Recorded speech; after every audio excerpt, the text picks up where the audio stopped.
"You can't come on this ship, old man," the young Navy lieutenant's voice carries across the busy dock as families and tourists turn to stare at the 82-year-old veteran standing alone with his old briefcase. Frank Miller adjusts his glasses and looks up at the warship he once called home, knowing that nobody here realizes he was the one who saved this very ship and her entire crew 43 years ago. If this story gives you chills, hit that subscribe button and tell us in the comments about a veteran in your life who deserves recognition. These heroes walk among us every day, and their stories need to be heard. Frank Miller had driven 3 hours from his small apartment in Ohio to see the USS Valor one last time.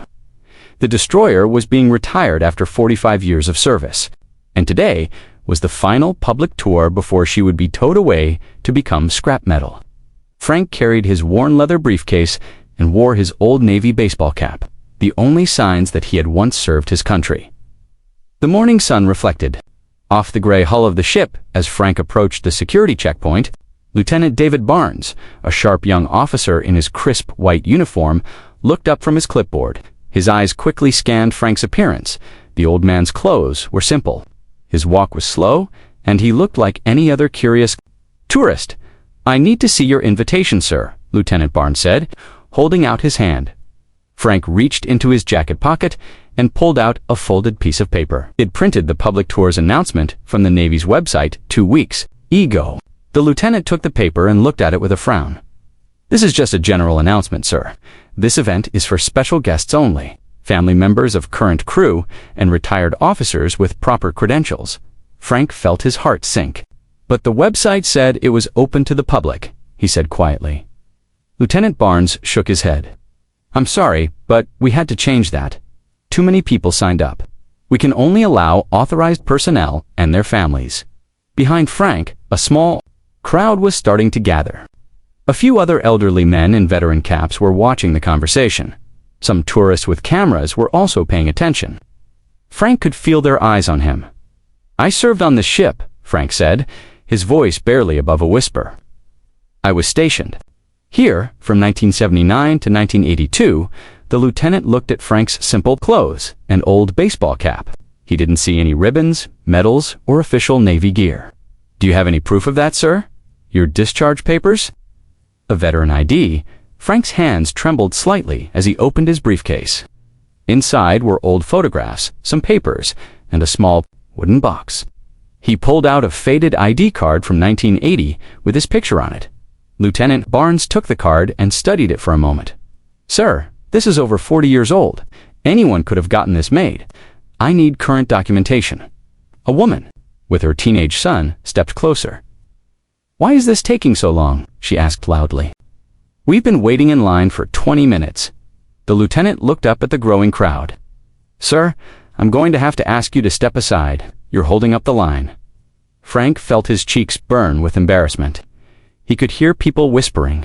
Behind him, some were checking their phones. Others were looking at their watches. A few teenagers were giggling.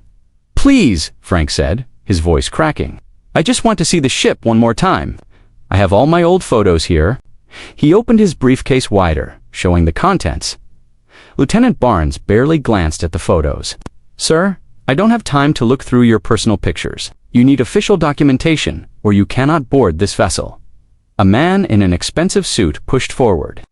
"Look, officer, can you just let the old guy through? We all have places to be." The lieutenant's face hardened. "No, sir, I cannot. Security protocols exist for a reason. This is a military vessel, not a tourist attraction." Frank stood there, holding his briefcase, feeling smaller with each passing second. The crowd was getting restless. A woman sighed loudly. Another person called out, "Come on, this is ridiculous. I understand you think you served here, sir," Lieutenant Barnes said, his voice getting firmer. "But without proper documentation, I cannot allow you aboard. You need to leave the area now." Frank looked up at the ship's bridge, where he had once stood watch during storms in the Pacific. He remembered the night when the ship's radar had failed during a rescue mission. He had worked 18 hours straight to fix it, saving not just the ship, but the lives of 12 fishermen they were trying to reach. "Lieutenant, I know this might sound strange, but I helped design some of the modifications on this ship. The new sonar array that was added in 1981. I wrote the installation manual. The lieutenant rolled his eyes.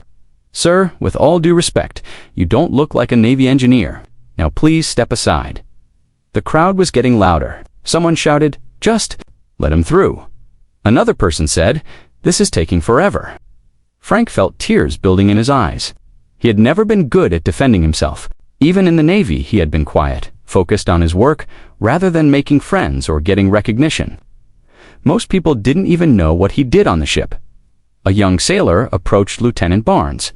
Sir, maybe we should just let him take a quick look. He seems harmless.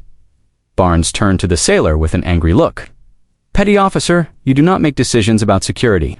This man has no proper identification. He stays off this ship. Frank closed his briefcase and took a step back. I'm sorry for the trouble, he said quietly. He turned to walk away, his shoulders slumped. The crowd watched him go. Some people looked relieved that the line was moving again. Others seemed uncomfortable with what they had just witnessed. A few whispered to each other about how sad it was to see an old man turned away. Frank made it about 20 feet before he heard a voice behind him. Excuse me, sir. Wait a moment. Frank turned around to see a tall man in a Navy uniform with more stripes and ribbons than Lieutenant Barnes. The man had gray hair and kind eyes. He walked with a confident stride of someone who had spent decades in command. Admiral Richardson had been watching the scene from the ship's deck. He had come down to see what was causing the delay with the tour groups. Lieutenant Barnes snapped to attention when he saw the Admiral approaching. Sir, I was just following security protocols. This gentleman doesn't have proper identification. Admiral Richardson looked at Frank, who was still holding his briefcase. He noticed the old man's Navy cap and the way he stood, even though he was clearly upset. What's your name, sir? The Admiral asked Frank. Frank Miller, sir. I served on the Valor from 1979 to 1982. The Admiral studied Frank's face for a moment. What was your job on the ship? I was a sonar technician, sir. I also worked on radar systems and helped with some of the upgrades. Lieutenant Barnes looked confused. Sir, he doesn't have any documentation, just some old photos and an expired ID. The Admiral held up his hand to silence the lieutenant. He stepped closer to Frank. Mr. Miller, can you tell me about the sonar modification that was done in 1981? Frank's eyes lit up for the first time that morning. Yes, sir. We installed a new towed array system. The old one kept breaking in rough seas. I worked with the engineers to design a stronger cable system and a better housing unit. The Admiral nodded slowly. And what happened during the installation? Frank remembered that day, clearly. We hit a problem with the power supply.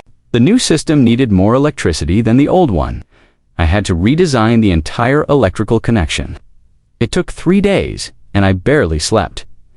The Admiral's expression changed. He looked at Frank with new respect. So what else did you work on? Frank opened his briefcase and pulled out a faded photograph.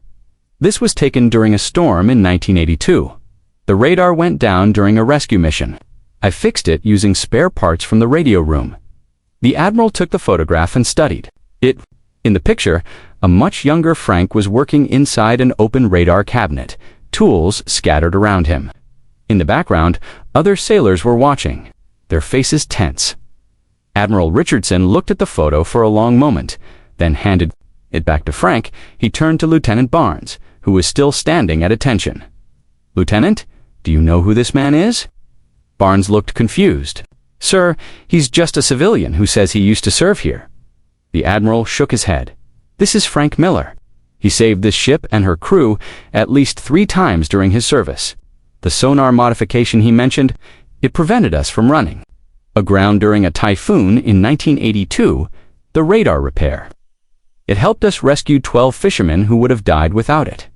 Frank looked surprised. You remember that, sir? The Admiral smiled. I was a young ensign on this ship back then. I watched you work. You never wanted credit, never asked for recognition. You just did your job and did it better than anyone else. The crowd that had been complaining was now silent. They were listening to every word. Lieutenant Barnes looked shocked. The Admiral continued. Frank Miller wrote the manual for the sonar system that every technician has used for the past 40 years. He designed safety improvements that saved countless lives. He should have received medals for his service, but he was always too humble to put himself forward for recognition. Frank wiped his eyes with the back of his hand. I just did what needed to be done, sir. The Admiral put his hand on Frank's shoulder.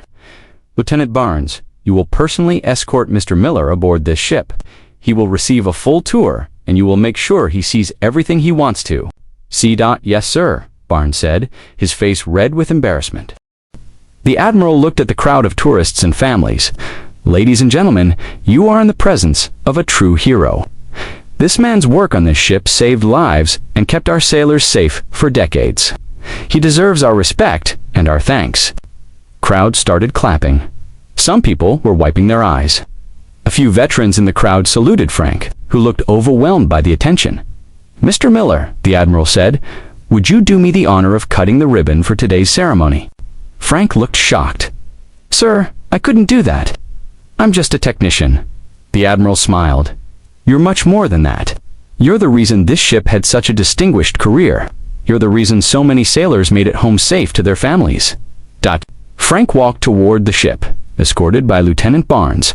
The crowd parted to let him through. People were taking pictures, but not of the ship. They were taking pictures of the old man who had been turned away just minutes before. On the ship's deck, Frank looked around at the equipment he had once worked on. Some of it was newer, but he could still see signs of his modifications. The sonar room looked different, but the basic design was still his dot. Lieutenant Barnes walked beside him, no longer the confident young officer who had turned him away. Mr. Miller, I owe you an apology. I should have listened to you. Frank nodded. It's okay, son. You were just doing your job. But sometimes the most important people don't look like what you expect, as they walked through the ship. Frank told stories about his time in the Navy. He talked about the storms he had weathered, the equipment he had fixed, and the friends he had made. Some of the current crew gathered around to listen. They had heard about the legendary technician who had worked on their ship decades ago, but they had never met him. In the sonar room, Frank showed them tricks he had learned for maintaining the equipment. In the radar room, he explained how to diagnose problems that weren't covered in the manual. The sailors listened carefully, knowing they were learning from a master. Admiral Richardson joined them as they finished the tour. Mr. Miller, I have something for you. He handed Frank a small box. Inside was a medal, the Navy Commendation Medal. This should have been given to you 40 years ago, the Admiral said. It's long overdue. Frank held the medal with shaking hands. He had never expected recognition for his work. He had just wanted to do his job well and help his fellow sailors. The ribbon-cutting ceremony was different than anyone had expected. Instead of a military official cutting the ribbon, it was an 82-year-old man in simple clothes and an old baseball cap. But everyone there knew they were witnessing something special. As Frank cut the ribbon, the crowd cheered. The sound echoed across the water, carrying with it the story of a man who had spent his life serving others without asking for anything in return. After the ceremony, people came up to Frank to shake his hand and thank him. Veterans told him their own stories. Young sailors asked him for advice. Families took pictures with him, wanting to remember the day they met a real hero. Lieutenant Barnes approached Frank as he was preparing to leave. Sir, I learned something important today. I learned that heroes don't always look like what we expect. They don't always wear medals or demand recognition. Sometimes they're just quiet people who do their job well and help others. Frank smiled. That's the most important lesson you can learn, son. The real heroes are the ones who serve without expecting anything back. As Frank walked back to his car, he looked over his shoulder at the USS Valor one last time. The ship that had been his home for 3 years was about to begin its final journey. But now Frank knew that his work on that ship had been recognized and remembered.